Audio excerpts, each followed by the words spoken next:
Murdoch. Good boy. All right, so progressing with our work with Murdoch, we're now at the stage where we're starting to work on a couple things. Number one, which is luring, where we just want to show him some food to his nose. Okay, then have him follow our hand around just like this. Good. Rewarding him for doing that, so teaching him the concepts of luring. Super important, especially with the dog with no eyes. He can't see anything, so we have to make sure that he's more in tune with his nose and following around that hand with his nose. All right. So one of the things we're doing with the luring is bringing him into the muscle memory for heel position, which is next to you on your left side.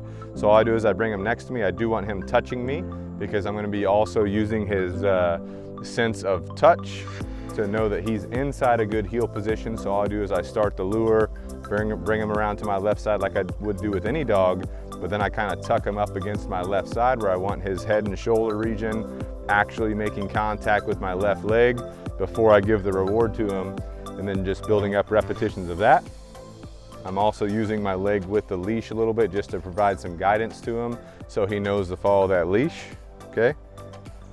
So that's one of the pieces of luring that we're doing, one of the muscle memories that we're doing with the luring. The other one would be a sit command and then a down command.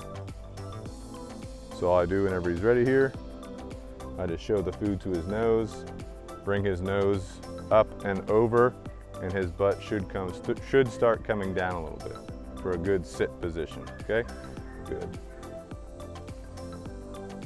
So that's how we're gonna be luring the sit with him. Again, we're not expecting any duration or anything at this point in training. That's something that will develop. And then once we start working on that sit, we're also gonna be working on the down. So I bring it up, I wanna see him come into that sit position. Okay, if he starts losing interest, I just give him a break here for a second. Murdoch, good boy. Good boy.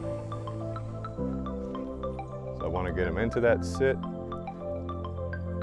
And then once I get him there, I can get him into that down. Perfect, good. So basically all I do for the sit is I'm luring his nose up and over his rear end so I can start seeing that rear go down into a good sit position. And then for that down position, I'll be doing that. Once he's in a good sit position, I'll be bringing my hand straight down and I'll either come a little bit inward into his chest. Okay, so if he's next to me, I'll be coming down a little bit into his chest to promote him to lay down like this, back, you know, resting a little bit back.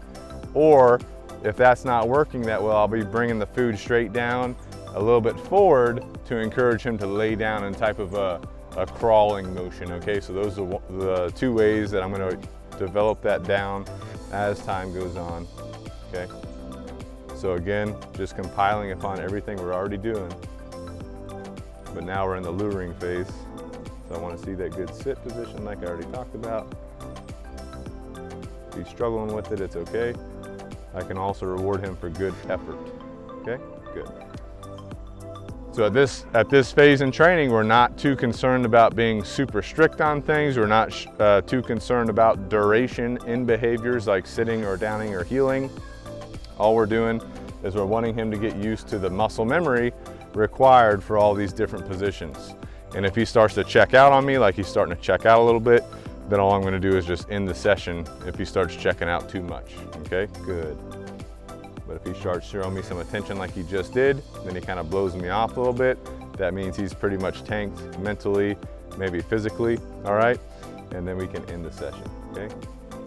So he's showing me a little bit of interest in the lure here. There we go.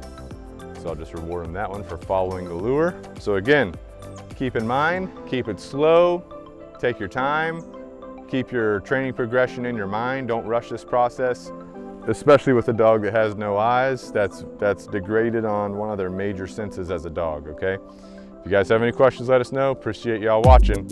Y'all have a good one.